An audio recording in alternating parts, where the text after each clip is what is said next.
Welcome friends to our BK School of Science. What we are doing today, we are just solving a question based on number theory. Correct, the largest number n such that n is a member of natural number such that 3 to the power n divides factorial 50. ठीक, ये question पूछा गया आपको JEE का mains में, JEE का mains में 2 अप्रैल 2025 को 2025 का जो 2 अप्रैल का सेशन था उसमें ये आपको क्वेश्चन पूछा गया। ठीक, अभी बात ये है, ये क्वेश्चन जो है पढ़ो, द लार्जेस्ट नंबर n कोई नंबर है सच दैट, इस तरह से क्वेश्चन कर रहा है 3 to the power n divides factorial 50। ये जो आपको जेई में पूछा है, ये जिस कंसेप्ट से पूछा है एनसीईआरटी में सिलेबस है नंबर थ्योरी प्लस फैक्टराइजेशन, इस चैप्टर से इस कंसेप्ट से ये क्वेश्चन पूछा गया है। क्या? नंबर थ्योरी और फैक्टराइजेशन। क्लास 11वीं 12वीं का सिलेबस में ये नहीं है, यहां से ये क्वेश्चन को पूछा गया। चलो अब देखो एक बेसिक फंडा देखो, पहले हम सिंपलेस्ट में, फिर mathematical. 3 to the power n divides factorial 50। अभी देखो 50 को हमने लिखा, फैक्टोरियल 50 का मतलब क्या हो गया, 1 into 2 into 3 4 into 5 into 6 into करते करते लास्ट में हो गया 50 49 48 और इस तरह से। यही है ना फैक्टोरियल, यही है ना, ऐसा ही कर दिए। अब इसको डिवाइड करना चाहिए, जैसे कि 6 को 3 डिवाइड करता है ना, 3 दूनी 6, इस तरह से फैक्टोरियल 50 को 3 to the power n divide करना चाहिए। डिवाइड मतलब कुछ वैल्यू निकलना चाहिए, है ना, रिमाइंडर नहीं बचना चाहिए, इस टाइप का। कह रहा 3 टू द पावर n, यानी कि 3 टू द पावर n का मतलब ये क्या लिखा है इसको बाद में बताता है। 3 टू द पावर n का मतलब 3 टू द पावर 1 हो, 3 टू द पावर 2 हो, 3 टू द पावर 3 हो, ऐसे करके कुछ नंबर होना चाहिए। यानी कि 50 to the power 3 to the power 1 हो, या 50 to the power 3 to the power square हो, या 50 to the power 3 to the power cube हो, या 50 to the power 3 to the power 4 हो, या 50 to the power 3 to the power 5 हो, and so on. यानी कि पहला ये क्या हो गया, 50 को 3 से डिवाइड होना चाहिए। ये 3, ये 9, ये 27, ये 81 तो होगा नहीं, क्योंकि 50 को 81 डिवाइड कर पाएगा, नहीं कर पाएगा, ये खत्म। यानी कि हमें क्या करना है, वैसे चुनने हैं 50 to the power 3 to the power 50 to power 3 square, 50 to power 3 to power cube. ठीक, देखो अभी देखो 3 का पहले देखते हैं इसने नंबर से ऐसे कितने नंबर है जिसमें 3 आएंगे। हर तीसरा टर्म 3 आ रहा है, 1 1 1, यानी कि कितने होंगे, हर तीसरा टर्म, मतलब बिना ये मैथमेटिकल टूल्स का यूज किए हुए पैटर्न देख के, हर तीसरा टर्म, यानी कि क्या है, each third term is divisible by 3, है कि नहीं, हर एक तीसरा टर्म। इसका मतलब कितने टोटल टर्म होंगे, ऐसे टोटल टर्म कितने हैं, 50 हर तीसरा डिवाइडेड बाय 3, यानी कि 16 2 पर भी 6, यानी कि टर्म तो राउंड फिगर में होगा 16, यानी कि ऐसे 16 टर्म होंगे जो कि डिविजिबल बाय 3 होगा। एक काम कर लिया। नेक्स्ट काम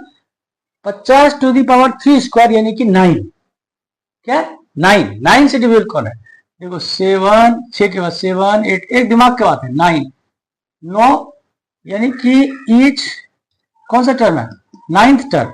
each 9th term is divisible by 3 square, है कि नहीं।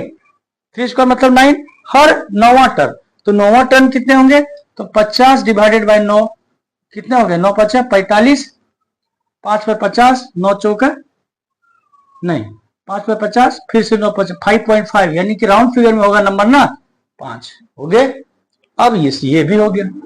अभी देखिए तीसरा, यानी कि तीसरा क्या है, 50 divided by 3 to the power cube, 3 3 9 27 से डिवीजन होने वाला, तो 27 से डिवीजन होने वाला पहला टर्म यहाँ होगा, मान लेते हैं ये हो गया 27, एक टर्म, यानी कि 27वां टर्म हुआ ना, 27वां, इससे पहले तो 26, इससे पहले 26 यानी कि 20, यानी कि each 27th term, 27th term divisible by 3 to the power cube, है कि नहीं, है ना। तो इसको क्या करेंगे, 50 डिवाइडेड बाय 27, यानी क्या हो गया, 27 दूनी 54, 2 नहीं होगा, 27 से कम 27, पॉइंट 23, 230, मान लेते हैं 1 पॉइंट कुछ रहेगा ना, 1 पॉइंट कुछ रहेगा, कर दो क्या, 27 से कम 27 और 23, 23 पर एक जीरो गया, 230, 25 से 150, 8, 8 से 56 के 6, 5 8 16 5 21, 8, 1.8, तो राउंड फिगर में कितना हो गया 1, ठीक। और उसके बाद 3 टू द पावर 4 करना ही नहीं है, क्योंकि वो 81 हो जाएगा, यानी कि टोटल, यानी कि ये इतने नंबर ऑफ टर्म वो हैं जो डिविजिबल बाय 3 है,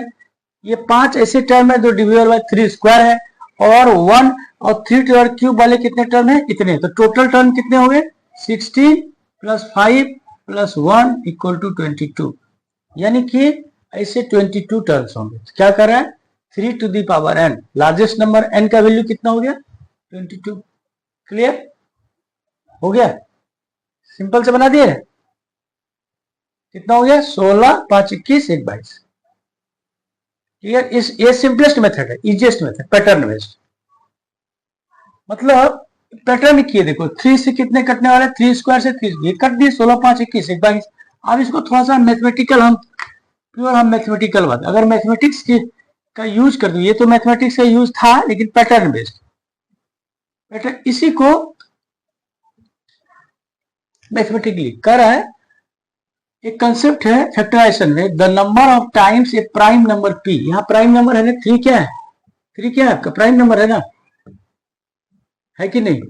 तो number of times a prime number p divides factorial n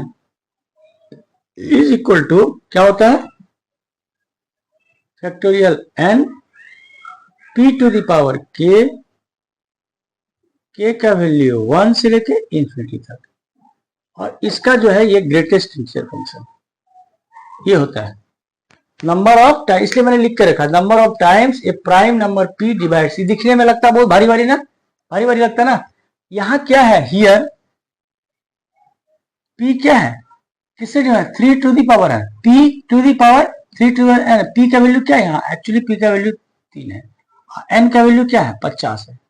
यानी कि आपको क्या करना है 50, आपको क्या निकालना है 50 का ये factorial divided by 3 to the power k, और k की वैल्यू 1 से लेके इंफिनिटी तक, इसका ग्रेटेस्ट इंटीजर फंक्शन ये क्या है, ये जो है ये क्या है greatest integer function, greatest integer function ये क्या होता है less than equal to x होता है, जानते हैं आप 3.45 का ग्रेटेस्ट इंटीजर, इससे छोटा इंटीजर कौन सा है 3.45 से, तो 3 है, तो वैल्यू क्या होगा 3, क्लियर। चलो ये काम करना है, इसका मतलब k की वैल्यू 1 से लेकर इन्फिनिटी तक, चलो अभी देखो k की वैल्यू लिया 1, k की वैल्यू लिया 1, तो क्या हो गया फैक्टोरियल 50, यानी कि k की वैल्यू क्या किया फैक्टोरियल 50, यहाँ n है ना, n है, तो यहां पर मैंने क्या किया 50, ठीक है, यहाँ फैक्टोरियल n नहीं है, सॉरी ये 50 है, ये 50 है ना, ये देखो 50, तो क्या करना है 50 divided by 3 to power k, k की वैल्यू क्या लेना है 1, इसका ग्रेटेस्ट इंटीजर फंक्शन निकालना है, k की वैल्यू 2 लेना है, क्या हो गया 50 3 स्क्वायर, k की वैल्यू 3 लेना है 50 to the power 3 to the power cube, फिर क्या लेना है k का वैल्यू 4 लेना है 50 to the power 3 to the power 4 का ग्रेटेस्ट इंटीजर फंक्शन, है ना। अब देखो 50 to the power 3 to the power 1 कितना निकला 3, ये कितना हुआ 16.6 हुआ, का ग्रेटेस्ट इंटीजर फंक्शन क्या बोला लेस देन इक्वल टू, यानी क्या हुआ 16। अब देखो ये 50 टू दी पावर 3 स्क्वायर, यानी कि 9 9 5 45, 5 पे 50 9 पे 5.5, इसका जो ग्रेटेस्ट फंक्शन कितना निकला 5, 50 टू दी पावर कितना हुआ 27, ये कितना लेवल निकला 27 दूनी एकम 27, और ये 1.8 मान लो निकला, ये क्या हो गया 1, ये हो गया 50 टू दी पावर 81,